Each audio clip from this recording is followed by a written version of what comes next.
Hello, hello, and welcome to another wonderful episode of Submitted for Your Approval, the weekly show where we talk about collective submissions that have been accepted in the past week and submissions that might make it in this week for a collective card game, the game where you can make the cards. I'm joined today, as always, by my faithful co-host, Grief. Howdy, folks. And today we have a guest I'm very excited to finally have on the show. We've been talking about having him on for a couple weeks. We have Gentle Cat, who is Rhodamine for Mysthem, and... Is it Mysthem? How do you say it? Yeah, Mysthem. Mysthem, and he's also been the commentator on a couple of the Battle for Wanderstars. Great to have you on. Thank you very much. It's very fun to be here. Yeah, sorry guys, his webcam was having some issues, so we're gonna have to just. You still get to hear his beautiful voice, so that's what. Yes, sorry, that's on me. That's no, so. it's totally fine. So let's get into it with the cards that have been accepted this week. Starting with Angel of Death. Angel of Death is a 3-drop Spirit 3/4 Angel from nowhere in particular, with whenever an enemy unit dies, put it into your graveyard instead. Of course, this is interesting and exciting. First of all, this is kind of a sneaker pick. I think it came in after the midweek, and then it ended up doing better than I would have imagined. It's by Ho-Fi, so congrats. I think it's pretty interesting, especially in light of Marie. I don't know if you'd want to run this in Marie, but Buluk could get a lot of mileage out of this potentially if he can get to that higher level reward, or if he's in a mirror with someone running a lot of low stuff, running on Burial Spirit. This can actually gum up your graveyard, which is something I think is kind of problematic. So, Grief, what are your thoughts on this as the guy who's been looking a lot at the recent updates? Considering that, as you already mentioned, Marie's a thing, more graveyard disruption became more prevalent. That's why we're playing Journey to the Dead or Journey of the Dead, which steals the entire graveyard of your opponent and recurs a unit from there. This is like a soft version that doesn't interact with discard or milling or stuff because it's usually just board-centric, which is fine. We needed more tech cards or graveyard hate cards in general, and the 3-cost 3/4 is fine in that regard. As long as more graveyard prevalent stuff like Undead or similar things that bounce from board to graveyard are more an issue, this will be in the collection and will be played more in those environments. In our current setting, where we have 3 really prevalent decks, Ward Strand, action only Victric or action heavy Victric and Marie, being a completely Grave Source based deck, this is a kind of an awkward spot. Yeah. So yeah, I don't see you probably running this in the Marie, but maybe teching against the Marie in like a DAT if you want to try and get DAT somewhere, or I don't know. What do you think, Gentle? Yeah, so first of all, I will have to comment on that it does not have flying. Yeah. I am in the camp. I would love flying in Spirit, but I think we both are in the minority here. I'm in the camp of that. If you have wings in the art, if you have an angel, you have stuff indicating that this unit should have flying, the unit needs to have flying because that's what you are indicating with all the visual and all the expectations from the player. Yeah. As long as you have text space, that is. Yeah. But I am in the camp of leaving flying out of Spirit because that's one of the few affinity identities that we are consistent with. Yeah. So just for that purpose, I like keeping it out of Spirit. And we haven't really seen flying be a problem.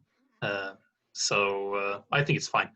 But for the card itself, I'm wondering, but I'm not sure, if you can play it in Marie as a way of triggering your passive more easily.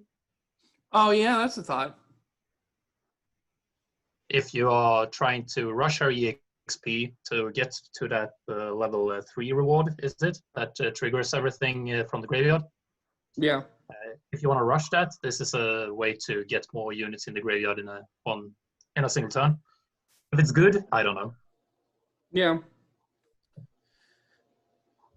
I think this just it's in an awkward spot in the current meta, but it might find something else. And the extra Marie procs is always nice. So this one was Grief's pick for the accepted submissions. I thought this was a really interesting choice. Hex Chaser is a 4-drop neutral 3/6 dog from nowhere in particular. With whenever an action deals damage to another unit, this duels that unit. Okay, by the way, Fanny Fisher, I do want to say nice things first. I do enjoy this art very, very much. It's a cute little doggy. There's a little scepter. There's mountains in the background. Very simple, very clean piece. I am very confused as to what this card does. I feel like this is just going to get pinged by an action on your opponent's side, and then the dog's going to kill itself. Like... Read the card again. Whenever another unit. Okay, kill itself. But it can kill your other units. That's cool. Gentle Cat, tell me, what do you think of this thing?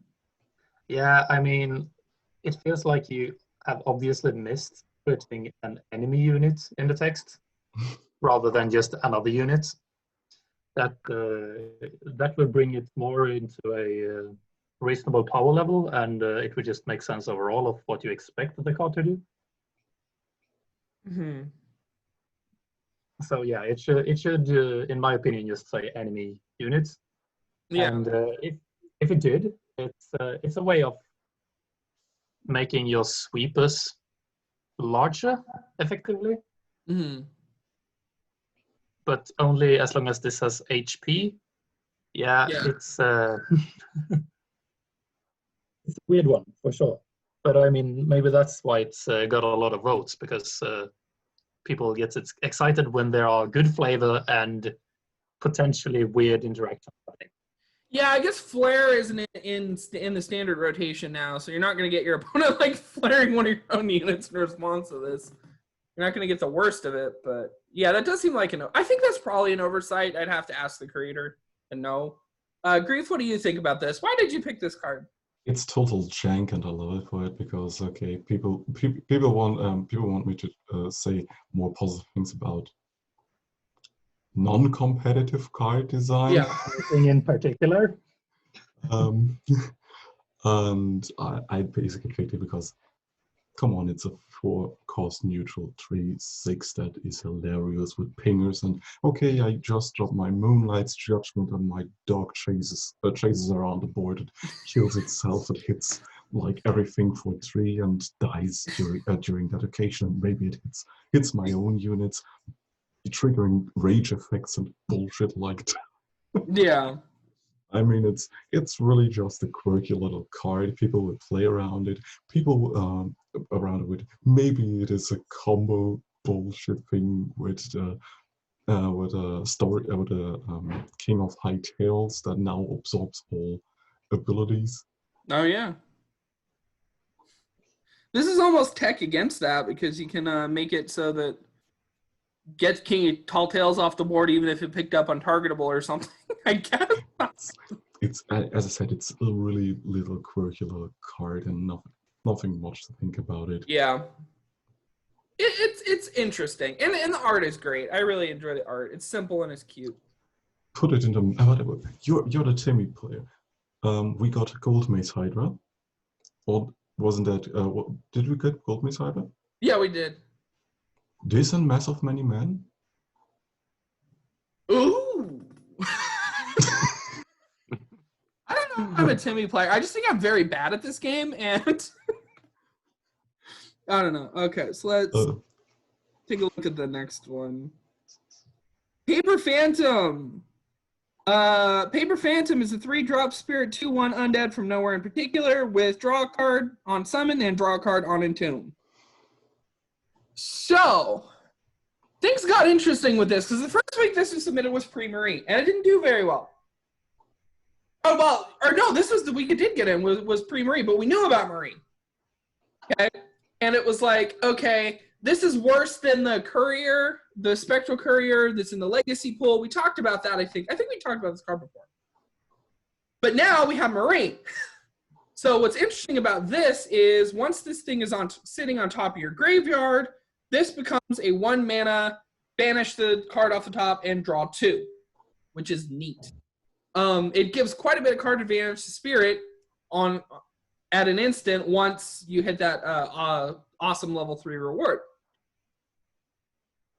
And besides that, I don't know if there's really a whole lot to say. Jenna, what do you think? This is the big fan of Marie here.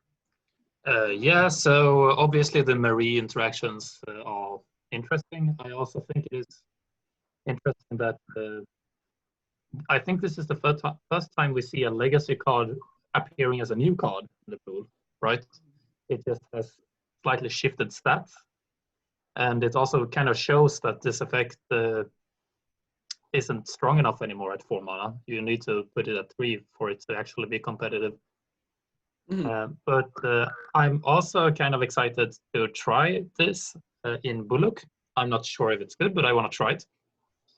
Because I have been running a Bullock list that runs Martial Promotion. And Martial Promotion at 3 is the most important number, because that gets you up to the Forgotten Commander. And this would give you 2 cards while you do that exchange. So it might be good enough as sort of a refill and a ladder to get the Forgotten Commander. So I think it might be in a good spot in that list as well. I got y'all's names mixed up a second ago. I have 2 G names and I'm on not very much sleep. Sorry about that. Grief, who is the actual fan of Marie. We've seen how it works in Bullock now. Grief, who's the one who was super excited about Marie. This is a good Marie card, right? Is that the point? This is an extremely good Marie card because, as you've already pointed out, this can basically be a 1 cost due to Marie's active, draw 2. But we can also look at it as a 4 cost, draw 4. Play it on turn 3. It dies during the game. You play during the exchange. It gets up to just got you to 2 cards. It replaced itself during the summoning. In your graveyard, you can pull it off, draw 2 more cards. Now you've basically got most out of this card. 1 mana for 1 mana, 1 card. That's pretty damn good. As Jen already pointed out, this could actually be interesting in Undead Bullock because it has the very important Undead tribe on it. So it could help you out to actually get your brutes out of the graveyard as well, which Spectre Courier did in Legacy as well. But due to its 4 cost, was a really terrible unit to drop. This is more reasonable and actually has 1 more stat point in its attack, so you actually want to get attack with it to get rid of it. And it's actually awkward to block this card. Yeah. Definitely. This is card advantage positive and all that stuff. So let's get into the meat of the show, which is the accepted submissions, starting with a big splashy legendary, Saint Hiqu, Debello's first legendary.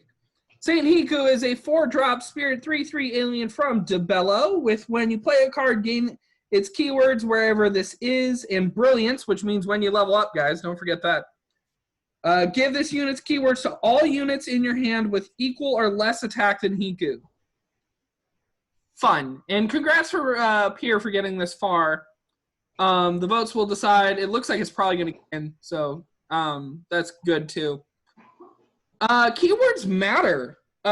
Usually I do most of the talking at the front and take all of the talking points. So I'm actually going to have Gentle go first. Yeah, so I have not been the biggest fan of the developed cards so far because it feels like they are jumping through hoops to just more or less get French vanilla creatures. But this one is a bit scary because it does the thing where it becomes a French vanilla, sure, with the first part of the text, but the brilliance part makes it so that you can really, really create a strong hand. And it's not very hard to give this untargetable and then make your entire hand untargetable. And be in a very, very strong position from there if you are playing a slow matchup and are looking to go late. So I think that this it's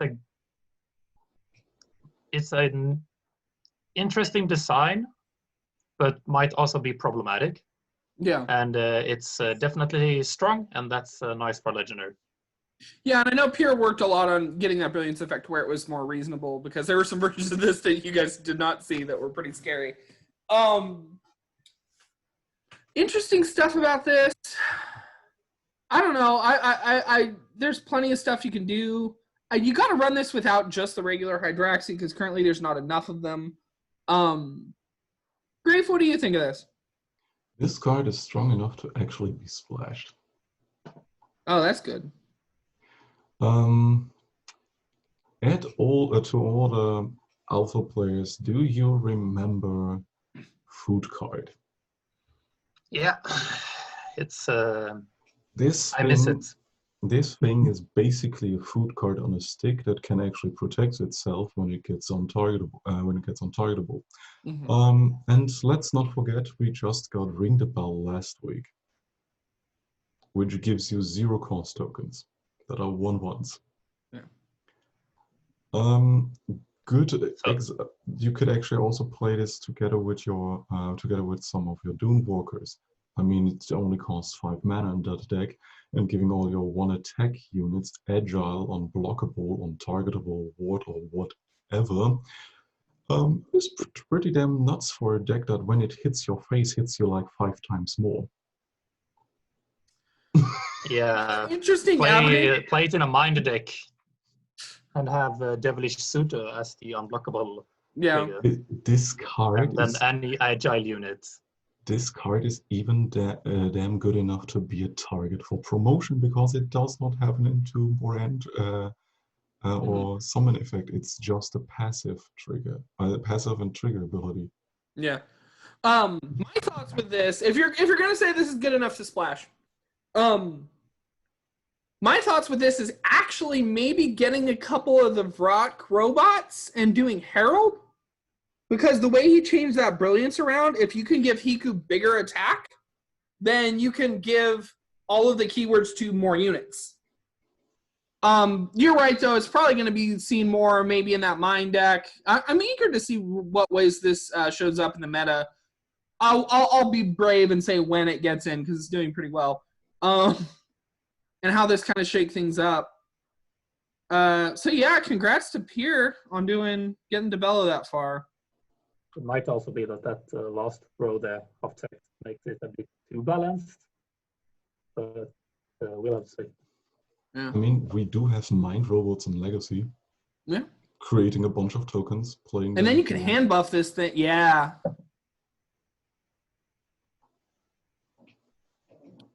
Okay, Forgotten Fiddler. By the way, some of you guys should know, on the picks list this week, a lot of our designs we picked were Kaelhound designs. This was totally on accident. But good on you, Kaelhound, for getting our attention.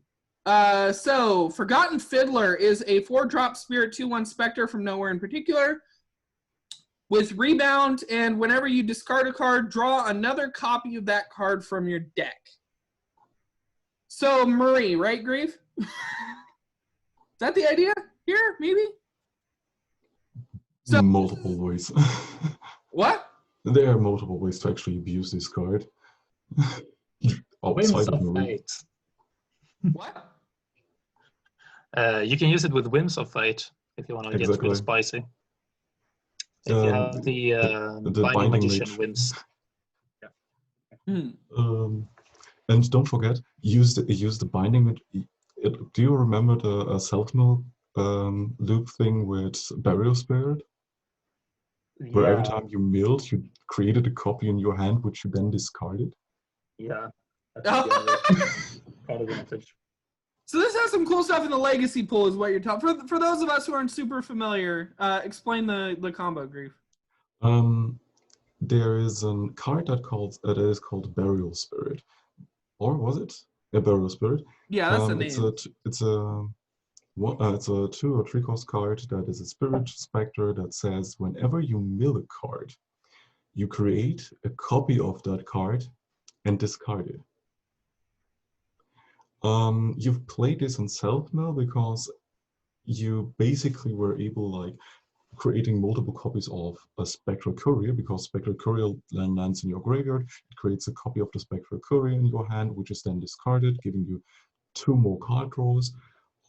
It allowed you to get multiple instances of order into a pitch into grave effects, gave you multiple copies of nightmares, like for example the Performer, which returns to hand whenever you mill a copy of it, and since you created a new copy of it, you could get more back into your hand while it reduces its cost, and so on and so forth. That's legacy bullshit.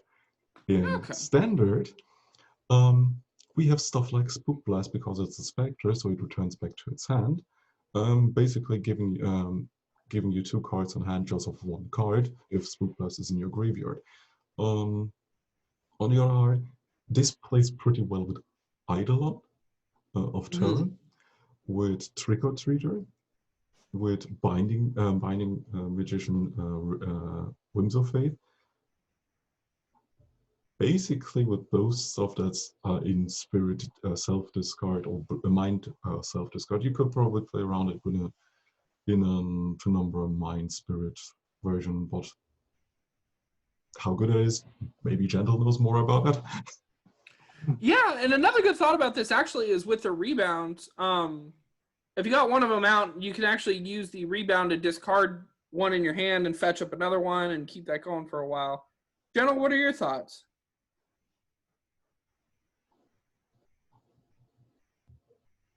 Hello?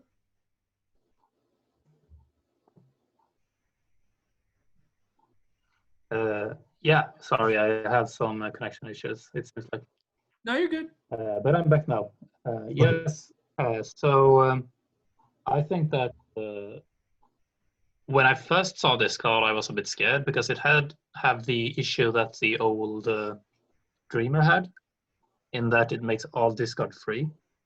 But at the same time, it costs 4 mana and you can remove it. So it's a pretty steep price to pay for that effect, and it's not as permanent as the old Dreamer was. Yeah. And so in that regard, I think that it's a fun card because it enables it makes it like the gears in your head spin. But at the same time, I'm not sure if it's really that strong. So in that way, I like it.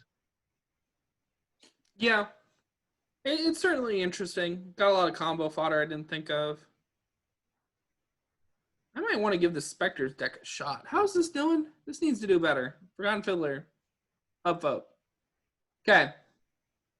Here's another design. Rogue Hitbot. Rogue Hitbot is a 3-drop 1/1 strength robot from nowhere in particular with ward for some reason. That's interesting. And active, deal damage equal to this unit's attack to an enemy unit, then Herald 1.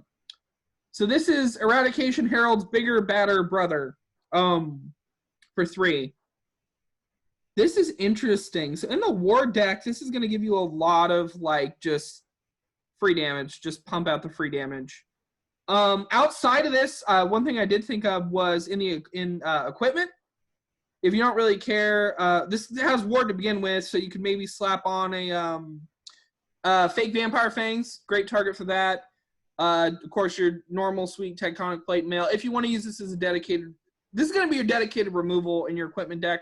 So maybe this could slot in pretty well to Hellbeam, because you have your one attacker and you have this guy sitting here assassinating stuff.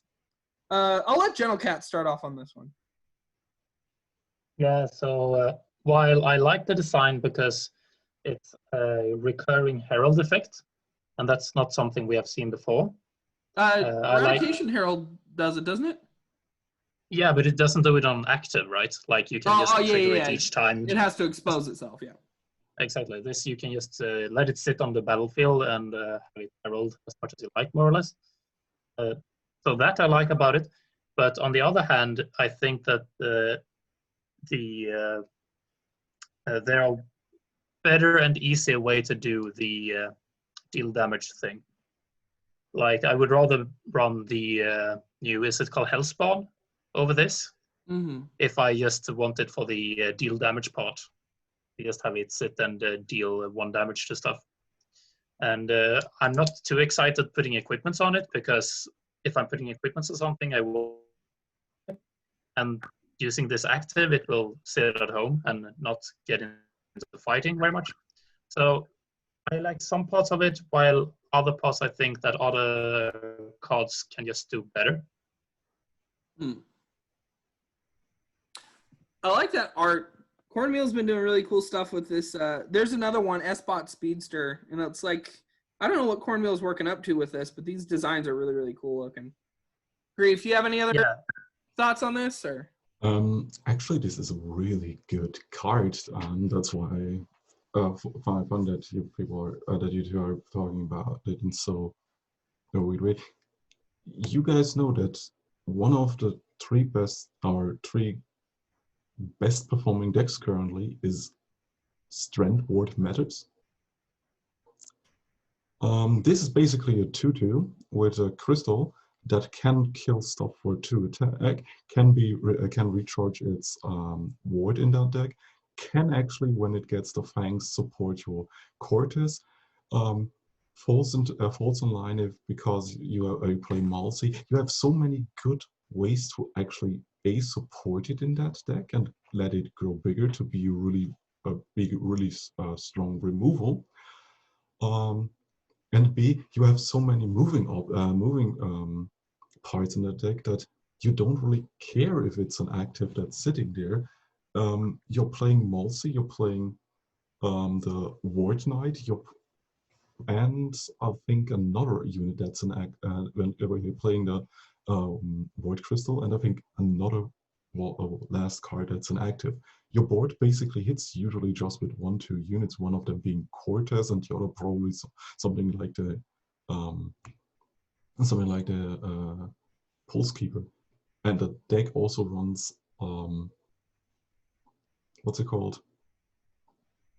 Weaponize. So any other of your cards that you could utilize is you can put a weaponized target on it, making it bigger, probably shooting stuff for like 4 damage out of from the board. Yeah, so I didn't think of that combo with Fake Fangs. I love it. I totally love that for Cortez. Have the rogue hitbot hide out amongst the vampires or amongst the sheep. It's interesting that it makes sense in a lot of tribal decks with tribes it does not have. Yeah, I do guess that it combos pretty well with the shurikens as well. So that also gives it bonus points. Yeah, and then you could take out 2 units with that, and it's yeah. And then if you have the Ward Crystal, it's a 4/4, and you take 2 units out with that, and then you can do it again next turn. Yeah, I guess it does have. Putting in the Ward context, it suddenly gets a lot better. So yeah, I'll give it that and step down a bit on the criticism. Sometimes that's why we have this show, is because none of us panelists know how to read, and we just read for the other ones and then come up with ideas. Or at least that's my experience. Okay, another Kaelhound card. So cute. Contest is a 2-drop mind action from Karachar featuring Mr. Stare. With choose 1 unit you control and 1 you don't. So long as they are both in play, neither can attack or block. This is weird and it confuses me, but it's also really, well, first of all, art is like as cute as you can get with the MS Paint style. Kaelhound doing art for once. This is fun. Is this good though? Gentle, is this good? I mean, it's pretty equal to the cards like Calm Refuge or Now You're Safe. I would compare it to them. So do you think they are good? Yeah, those are good. Yeah. Then this is also pretty okay, at least. Mm-hmm. I mean, it's a bit of a setup cost because you need to have a unit yourself as well. Mm-hmm. But as long as you have something just sitting on your side of the board not doing very much, it is basically a Calm Refuge. Yeah. But it also gums up their board just a teeny bit. You could also use this, I guess, if you have a unit with a strong active where it wasn't attacking anyway. Or on your rogue hitbot if you're running Penumbra. I don't, just some interesting active.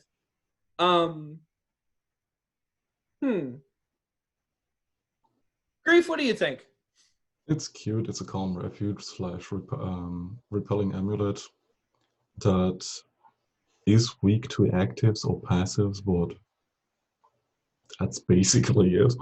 I mean, it's a cute card. Nothing much to say about it. It's a simple common, quote unquote. Simple as it gets on 4 lines, I guess. Yeah, and props again to the art. It's like you're nailing the flavor. Yeah, and that's great. I want a sun as the next unit. What? I want a smiling sun as the next unit because. Oh yeah, we need to get that as a thing. Yeah, like imagine if Nephet was just like that big sun instead. That would be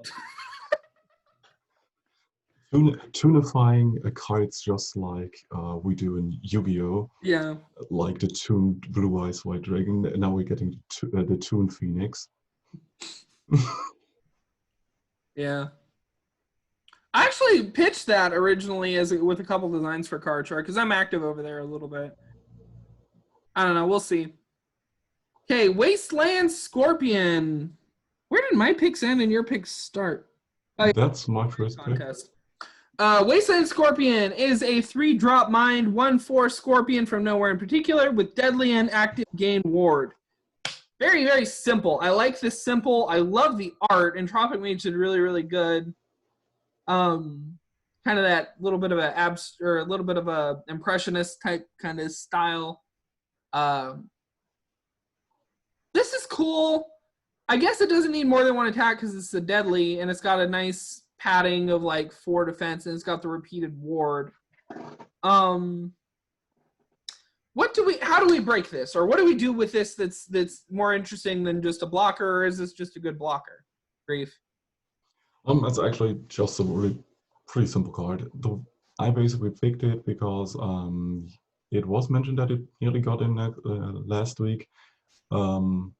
What personally weirds me out this time around, or last time around as well, the repeatable ward.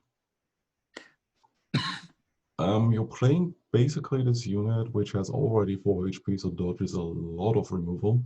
That's not explicit hard removal or a huge duelist unit, which it also kills. Why do you have an active on this unit that basically deactivates it for a single turn? Yeah. I don't think it's a good flavor fit either. I don't think it's a good... I don't know what that's doing there. One thing I did pitch on a Carthian design that might, if you really wanted to give this repeated ward, would be something like at the end of each turn gain ward. Or if it kills something. Or if it kills... That's actually another possible interesting idea.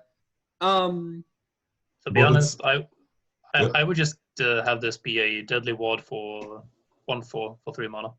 Exactly. Or that. Doesn't have to be that complicated. That's the thing. It's the ward is basically like the tag on effect, which was or looks a little bit weird on this card. Yeah. You have any other thoughts on it, General? Yeah, I would. As I said, I would make it a deadly ward 1/4 for 3, and I would like flavor it a bit towards like having kind of like crystallized shell or whatever. Yeah, like an anti-magic type thing.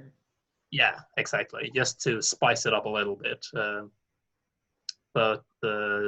Yeah, and I think that Entropic Mage could do that, given the art we have seen from them.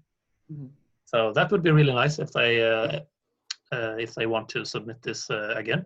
Yeah. That would be my recommendations. Yeah, because it's not doing so hot this time. Okie dokie then. Let's jump over to the wonderful world of Magic the Gathering with Secrets of the Grave is a 4-drop spirit action with choose 3 cards with different names in your deck, mill them, then shuffle your deck. So for those of you who don't know, this card is oh great, now that I've actually forgotten. Buried Alive. Buried Alive. This is Buried Alive. I don't know why that different names restrictions in there. You basically would... Is that on Buried Alive itself? Yeah. Okay. Yeah. I think so. No. Or no, you don't. Grief looks question. Is it because I've only played it in Cube and you only have different named creatures anyway? I think Buried Alive does not have a name restriction in this case. Which it doesn't add anything. I know you probably played mostly in Cube or in EDH decks because you can do some really ridiculous stuff, or even in normal formats. But yeah, I think that restriction is newly added because I've seen this card before. I've worked on it as well, and I always said make it at least 5 mana for fuck's sake. Because go on. Oh yeah. So I run a Necrotic Ooze deck, just a fun, just jank deck. So I'm actually a little familiar with the Magic version of this card. So are you saying that name restrictions to keep you from doing stuff like throwing a bunch of brutes in, or? Brute is harmless. In that case, you can actually hand loop the moment you drop this card. Mm-hmm. Because you can actually target Dreamers, which then mills your other 3 copies of Orchestra. Because Dreamer mills when it gets milled to non-legendary nightmares. Mm. And Orchestra will be grabbed, and if you basically pick 2 or 3 Dreamers, you just get rid of basically all your other nightmare cards. Return the Dreamers to hand because of its build trigger, returning them to hand. Now what happens next? Your Orchestra's trigger, meaning each player has to return a reshuffle a card from their hand and their graveyard back to the deck. You now pick your 3 Dreamers and your 3 Orchestras. And then you just cycle like that. You basically just let your opponent virtually discard 3 cards of a 4 mana. And if you're playing 3 copies of Jester, put 3 units on board. Yeah. Huh. Okay. That was possible with the old version. Okay. So the nightmare interactions are making life difficult for whoever wants to make a reanimator thing. Yeah. Partially, maybe for a good reason. Yeah, because I also suggested talking about this card because I think it's an interesting discussion to have how strong we would like the reanimator archetype to be. Yeah. Because right now it's not very well supported. You have to find this card you want to reanimate and you have to discard it, and then you have to use some subpar stuff like Soul Twine to make the whole thing happen. Well, now you really don't have to because Marie's a thing. Marie's not reanimator though. But if for 2 units she is. For Ethera and for Dan. That's still not really a reanimator deck outside of basically, I don't know, but back to Gentle in this case. Yeah. Yeah, so I just think it's an interesting question because it's an archetype which we haven't really seen yet. Mm-hmm. And it's, do we want it to be a thing or not? Like, I'm not sure. I do. Yeah, and let's see what people think about that. Nope. Oh, come on, guys. Let's have fun. Bring back a big thing. I personally think this should cost 5 at least. Grief decided caution. This is fun.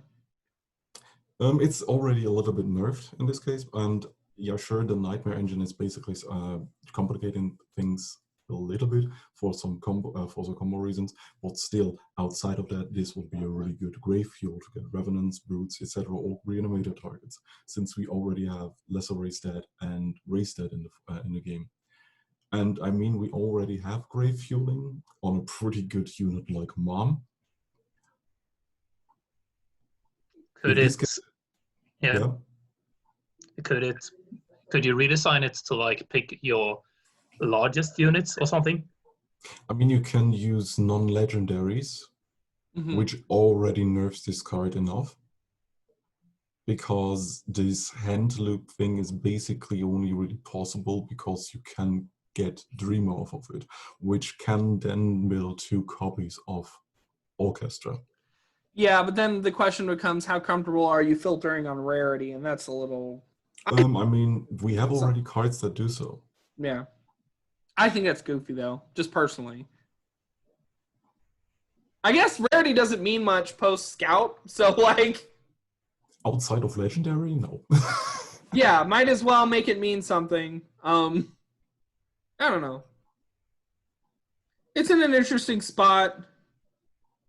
Now let's go back to the wonderful world of Kaelhound cards. This one, I was like, okay, I can't pick this one. Grief is gonna like laugh me off the stage. Then Grief picked this one, so let's do it. Storm Cal is a 4-drop mine 2/2 elemental Cal from Seal of Elementary with Overrun and summon. Make a copy of this for each action played this turn. So this is a reference. It explains it in the title. It's making fun of a card from another card game that's making fun of another card from that same card game. This is Crow Storm, which makes fun of Storm Crow, which has been a Magic meme for almost as long as I've been alive. And it's a cow, which is fun. This is so cute.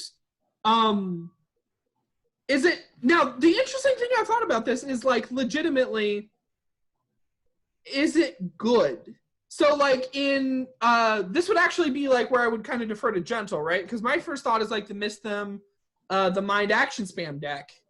Obviously, you want to get as many copies as you can, but then you got a 2/2 Overrun cow, which isn't much, but is that good enough?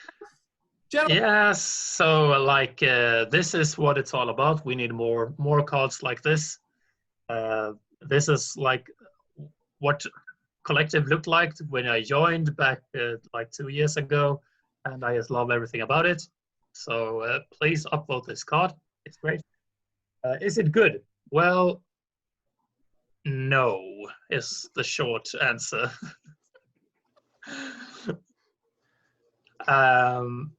I mean, you can spam actions in this game. Like, you can play this with a tune, you can play it with a coin, you can play it with the starships. If you play it at like 6 with 2 starships, you get 3 of them. Sure. But we have already seen from the Might card, what's it called? There's one card that does a similar thing where you get a 1/1 for each you play. Yep. And that has been borderline playable. So I think the big issue with both of the cards is that the units they generate do not have any form of evasion, and they are very small and don't have a lot of impact. Mm-hmm. So I think this will have the same problem. Now, the one thing to relate this to is back to the card that it references, Crow Storm. That lets you create Stormcrow, which is a flyer. The idea of this not having total evasion, like Overrun is evasion light. This not on 2 attack. It has 2 attack, yeah, and that's neat. But it not having like actual evasion, I think that's a big point against this. What do you think, Grief? I'm now completely embracing the jank. And hear me out on this. This is card game Hyrule Wonderland. We're playing this in KM, and God help me, rare material deck. we reduce the cost of this card we reduce the cost of rare material by 2 with KM's blue mode. We play rare material, try to play other cheap stuff like the reward from Pilgrimage to draw more cards, and play some other cheap action. And why are we doing this? Because we want to chain at least 4 actions to make Windcaller's Whistle cost 0. Because we played 4 actions, and we change into We don't change into a spirit at that point. Now we're playing Windcaller's Whistle with Storm Cow being our only elemental playset in deck, because Windcaller's Whistle draws 3 elementals and gives them +1/+1. Now they cost 2 mana. We've played them. Hope we don't die next turn. Or hope you don't get lightning surged, yeah, and then flood the board with cows. The flood board with 3 cows. Here's hoping, right? Come on, guys, do better. Oh god. Do better. Let's get storm cows. I mean, we can also play. Oh, don't forget, you also play Glitzmeller in that same combo. Oh yeah. And that gives you a lot of free storm count, especially if you can lower its cost via like rare material or whatever. This could be a decent rare material deck. I don't know if it suffers too much from not having out and out evasion, but I don't know how to do that. So like, unless you want to make these unblockable cows, which maybe I'd give it. Yes. Yes, with a Hydroxy card, with a new Hydroxy card to gain agile. Yes. Yeah. Just submit it next week with unblockable. I would love that. Or yeah. Give them unblockable somehow. You can with the office spy. Okay, back to Kaelhound cards. From Kaelhound to more Kaelhound. This, I'm going to have to actually open in a new tab and zoom in because this card is a whoa. So ridiculous. Is a 3-drop neutral action from nowhere in particular. Choose plans, plots, or schemes to play if you have enough mana, then return this to your hand at the end of the turn. Now, what this does is this adds extra stuff to preparations and makes it a bigger card. Schemes lets you create an agent of Zik to be defined later. Add this effect to preparations and increase its cost by 2. Plans lets you draw 1 card, then add this effect to preparations and increase its cost by 2. Plots lets you choose an exhaust unit and add this effect to preparations and increase its cost by 2. And agents of Zik are these 2/1 duelist Lizaba. And okay, so one thing about this I do want to note while we're over here is it doesn't say on the card, but it actually makes the name longer. So it says plans within schemes, schemes within plots, within preparations. And although that's super cute, I think we ran into a problem with cards changing their names, right? With the Neoffs. So sadly, I think that effect actually has to be added to the definition of the card, which is sad. I'd rather that just be a secret thing. But it's interesting. Is it viable? Grief, I'll let you talk. You've been in an interesting mood today. This card is terrible. It's funny. The thing with it is you don't really want to play this as a okay, you draw a card of plans, allowing you to pay 1 mana for it, which then returns it back to your hand at the end of the turn. You could draw another card, which means you've paid 4 mana for draw 2, which is kind of terrible, but in context of stuff like supply delivery, which is a legacy card, which is rebound and does the same thing for the same cost, it's partially okay. Good. Now you're playing this as a 6-cost card, no, as a 5-cost card that draws you 2 cards and exhausts a unit. And afterwards, it's just terrible. Yeah, it's a little. Every single mode on this card is done better by another card that's far cheaper, and even if they're repeatable. And we have ways to repeat those effects with Recollect, Amnesia Mage, Time of One Time, etc. Yeah, and I think the cost does scale a little bit faster than the effectiveness. Yes. Which, even though this is very flexible, makes it where maybe twice this is playable. I don't see myself wanting to play 5 for this, but that's me. Gentle, what's your thoughts? Yeah, I just love it because it's innovative and we haven't seen anything like this before. So huge prize for that to Kaelhound. Exactly. I really love the idea that about this card. But yeah, it is a bit weak right now. And I also wonder why it doesn't have innate. Yes, that's also a question. My gripe would be also that it should start out with 0 cost probably, because it also gets the cost increase of affinity. Oh yeah. Yeah. Always have to pay at least 1 for it. So I would like to see it at just readjust the rewards a little, and make it a 0 cost innate, and that would be splendid, I think. Obviously, this is very, very, very hard to balance, this card, because you have to consider how good everything is with the increased cost of being of affinity, but you at the same time you have the flexibility and you have it even though in your colors, even though you're not playing like blue, you get the card draw, you're playing it in red. So it's very, very difficult to balance, but if you do it right and if you tweak it a little, I think it can be a very good design. By the way, chromosome, take notes.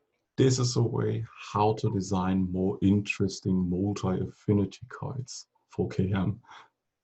Yeah, definitely. Because KM could have a field day with a more tuned version of this. I agree. But it is really clever. Maybe send it back, get this tuned, and come back with a new version. And give it innate is my biggest feedback, I think. Yeah. And sadly, you have to document the name thing. I know you don't want to document the name thing. I don't want you to document the name thing. But technically, it's part of the effect.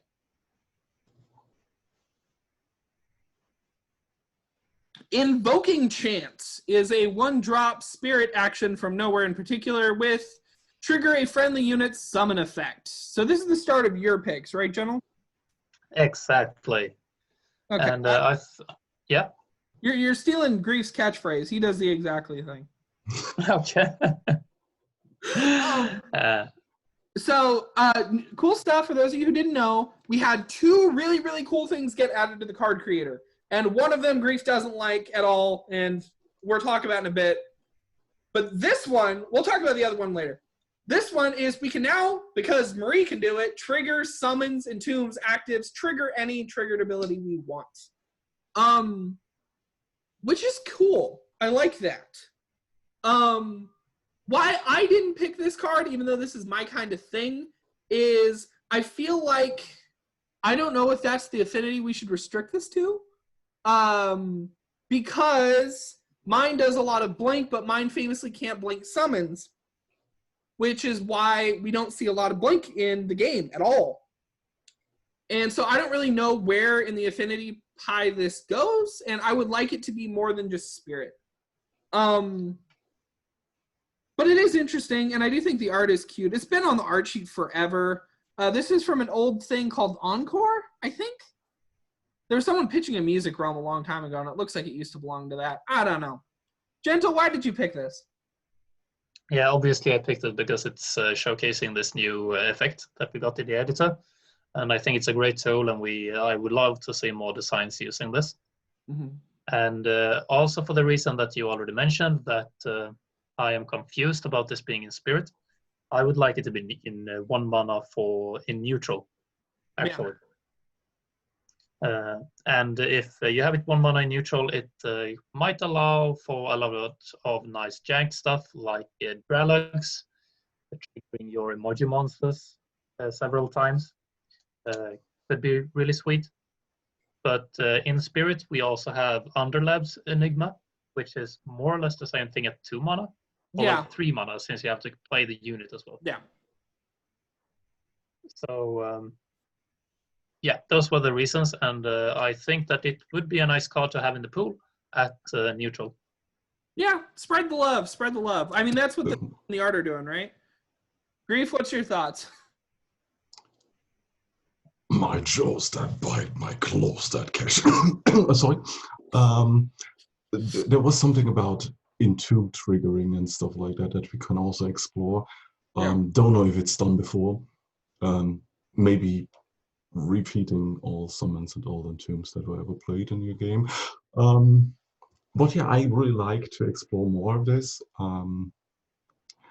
You could probably see this in neutral. The thing is, does it really need to cost 1 or can it cost 0? I was going to argue 2. I mean, what's your argument for 0? There are a lot of powerful summon effects in this game. It depends on if we stay in an affinity, I would probably think of 0. If you go neutral, probably for 1 cost, because we already had a really harsh awakening when it came to silencing and exhausting and what it should cost. Mm-hmm. So introducing this and basically giving it a baseline on how much it should cost could actually give us some help or some pointers on how much this should cost on units. And maybe on actions that could we could introduce stuff like Panharmonicon, Taser Kaelhound that retriggers Entomb effects, etc., etc. So this is basically just about card design in general. How much should this effect cost as a basis, and how much should it cost in affinities? And you want the answer to be 1/2 or 0? Zone as in that regard, probably, is my opinion. Yeah, because you already paid once for the summon effect, most likely. So you probably won't cheat very much. And yeah, so that's my main argument for it being very cheap. Yeah. One reason this could be cool once once the fix for Dan comes in, you could bring Dan's friends back. Gets all his friends back.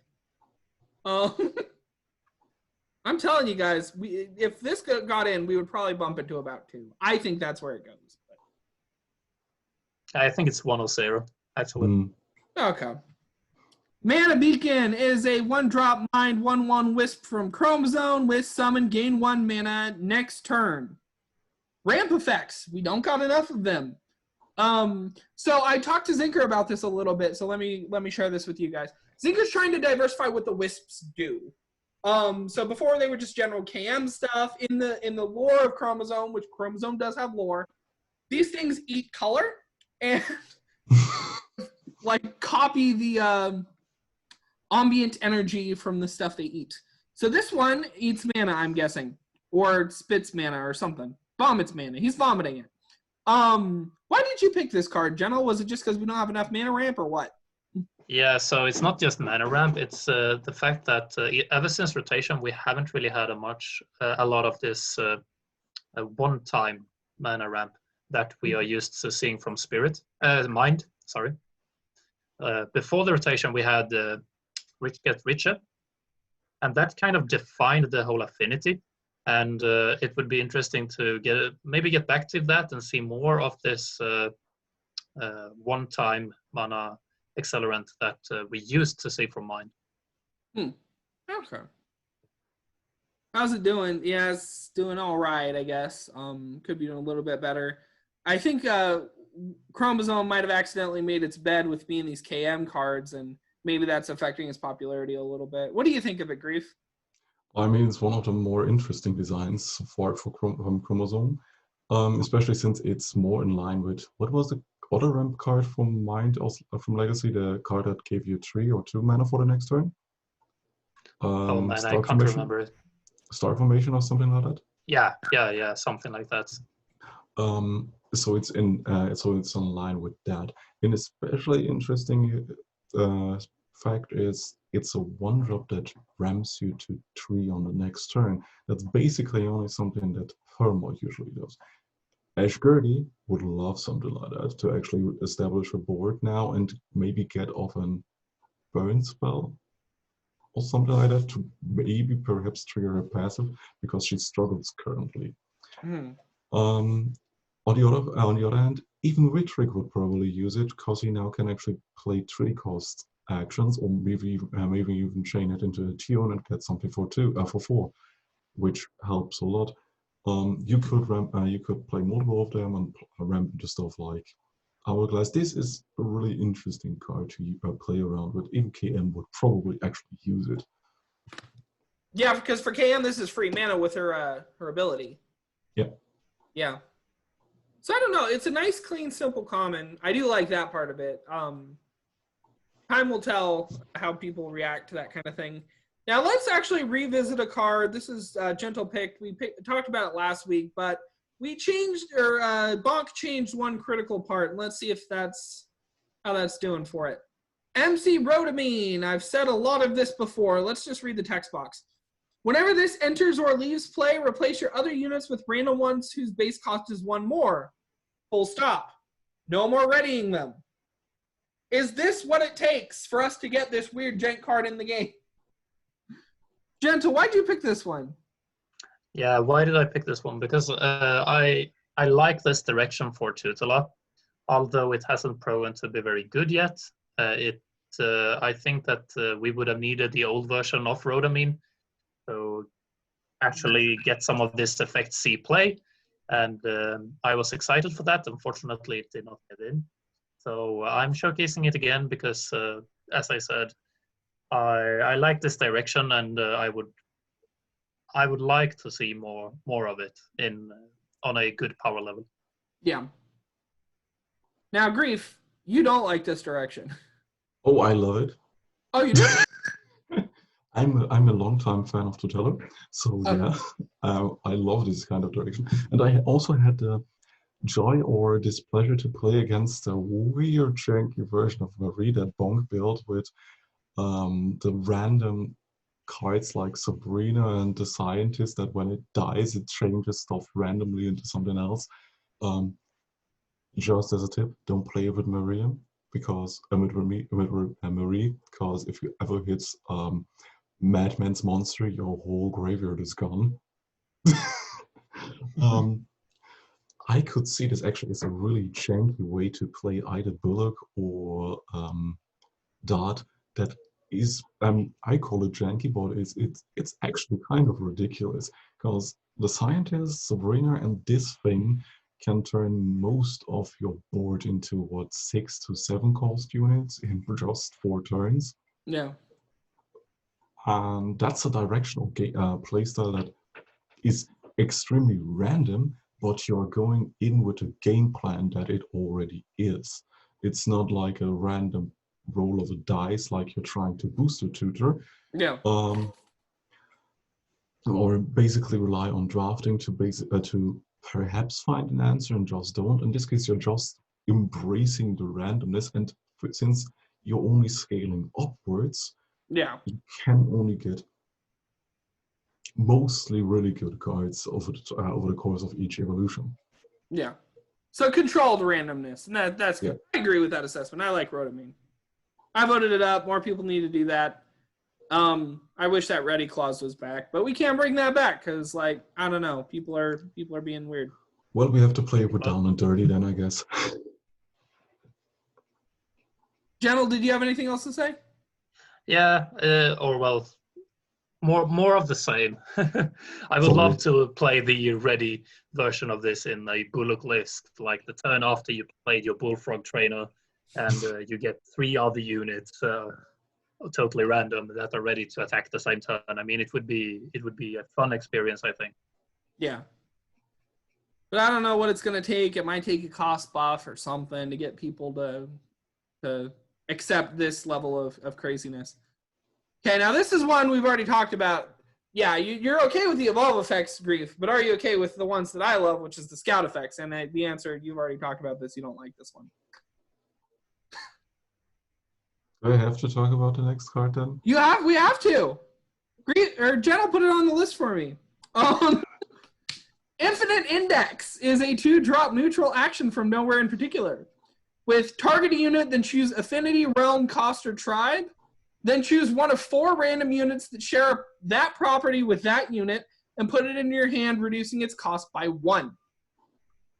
So this is a filtered scout effect. And this is something I've kind of wanted to play with. So we lost drafting, and now KM has scout, but it was very unpopular, and I think for very good reasons. I'm sad to see it go because I like limited. I like draft.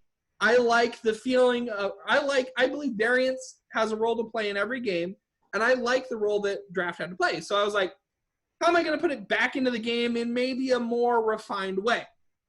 And to do that, I used the new editor tech to filter on realm. So we can now create cards of a certain realm, and this can give you cards of a specific realm. It's not doing well, so we're talking about a card that's not even going to get in the game, but let's have fun with it. My original thought with this was for Dunewalkers, because a lot of the cards in Mirage are Dunewalkers, so filter on realm. For tribal decks, like plants, you could filter on tribe. Affinity and cost are there as decorators because this game likes to do things in 4s, but you can find really creative ways to use that as well. So what do you think of this one, General Cat? Yeah, so one of the reasons I'm bringing it up is because it's a card I was intending to make, and now I don't have to. It was like way back when I wanted to design a card for the art of Pocket Dimension. I made more or less this card, but only filtering on realm. But then I couldn't make it because the property didn't exist. But here we are. Here it is. So and I also think it's interesting because to discuss, because obviously it's not good enough, and that's why we have this last part where it reduces its cost by 1. So, and I don't think that's the best solution maybe to buff it. Maybe you should put it on a body, or maybe you should give 2 copies of the card or something. Because reduce its cost by 1 it feels like it's been done before. I can't think of which card I'm thinking of, but it feels like it's been done before. Yeah, exactly, Swing Cook. Which is and yeah, and it's like it makes it better, but it's also doesn't feel like it's better. If you get what I mean. Yeah, I did think about maybe having it feels like an odd version of a From Stone. Yeah. I don't know. I did think about maybe having it fetch 2 cards or something, but maybe bumping the cost up a little bit. Do you think this is doable at 1? I mean, Open the Portals never saw really any play.